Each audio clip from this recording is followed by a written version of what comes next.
साधारण सलवार कुर्ता पहने एक लड़की तेजी से स्कूटी दौड़ाती हाईवे की ओर बढ़ रही थी।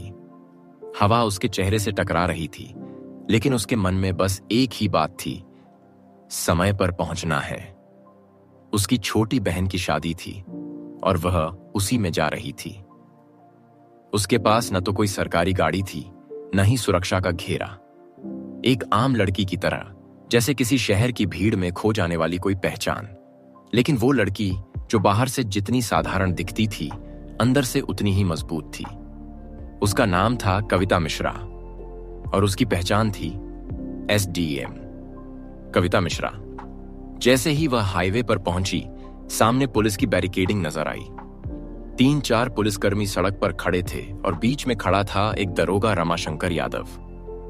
वो रोब से बोला, ओ लड़की, स्कूटी साइड में लगा। कविता ने स्कूटी साइड में लगाई। कहां जा रही हो? मेरी बहन की शादी है, वहीं जा रही हूं, कविता ने शांत स्वर में कहा। दरोगा ने ऊपर से नीचे तक कविता को घूरा, फिर हंसते हुए बोला, अच्छा, शादी में जा रही हो, लेकिन हेलमेट नहीं पहना, स्कूटी भी तेज चला रही थी, चालान कटेगा। कविता को समझ आ गया, यह सिर्फ बहाना था। सर, मैंने कोई नियम नहीं तोड़ा। अरे मैडम, कानून मत सिखाओ, बहुत समझदार बन रही हो, वो पास खड़े सिपाही से बोला। लगता है इसको सबक सिखाना पड़ेगा। अचानक एक जोरदार थप्पड़ कविता के गाल पर पड़ा। भीड़ रुक गई, हवा ठहर गई, लेकिन कविता की आंखों में आग जल उठी। उसने खुद को संभाला, वो चुप रही।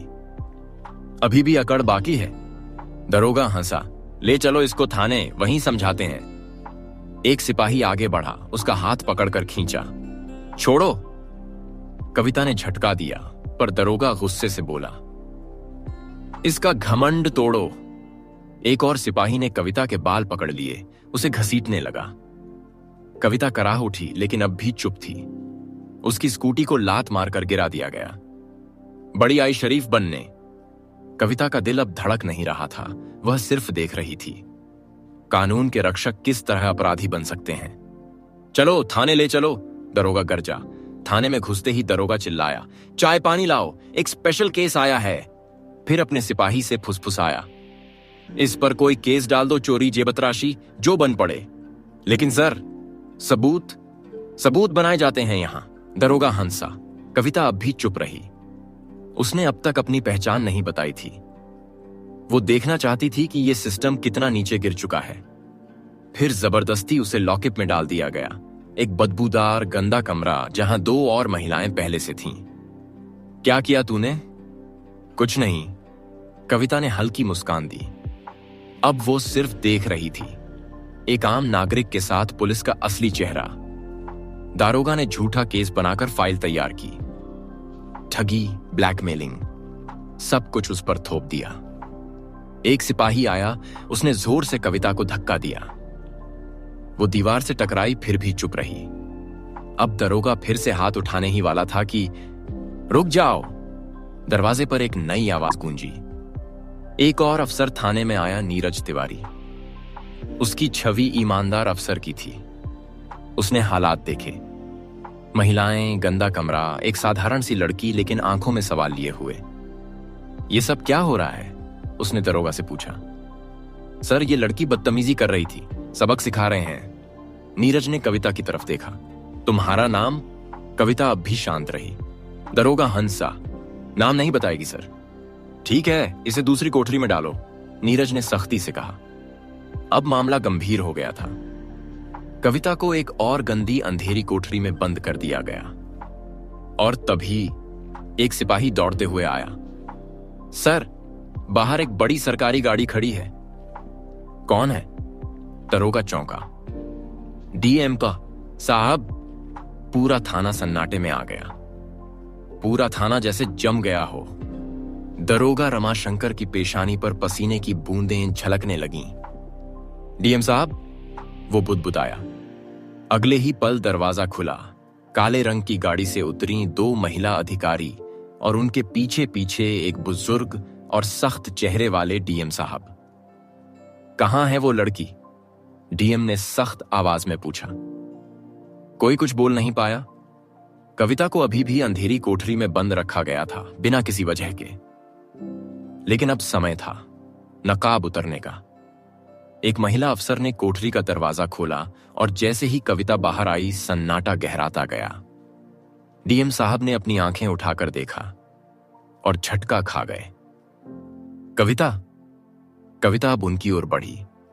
गाल पर थप्पड़ का निशान था, कपड़े धूल से सने हुए थे, लेकिन उसके चेहरे पर आत्मविश्वास अब भी वैसा ही था। सर, कविता ने विनम्र लेकिन दृढ़ आवाज में कहा, यह वही थाना है जहां मैंने पहली बार ट्रेनिंग के दौरान औचक निरीक्षण किया था, और आज आम नागरिक बनकर फिर से आई हूं इस सिस्टम की असलियत देखने। डीएम की आंखों में आग जल उठी। दारोगा रमाशंकर, उन्होंने दहाड़ते हुए पुकारा। रमाशंकर कांपते हुए सामने आया। सर, मुझे नहीं पता था ये। क्या नहीं पता था? डीएम चीखे। कि किसी भी लड़की को थप्पड़ मारना अपराध है? बिना केस के उसे बंद करना गुनाह है? क्या तुम सिर्फ पहचान देखकर इंसाफ करते हो? रमाशंकर की जुबान अब बंद हो चुकी थी। कविता आगे बढ़कर बोली, सर, मैं जानबूझकर अपनी पहचान छिपाकर निकली थी, क्योंकि मैं जानना चाहती थी कि बिना रुतबे, बिना ओहदे की लड़की को यह सिस्टम क्या समझता है। एक इंसान या सिर्फ एक कमजोर शिकार?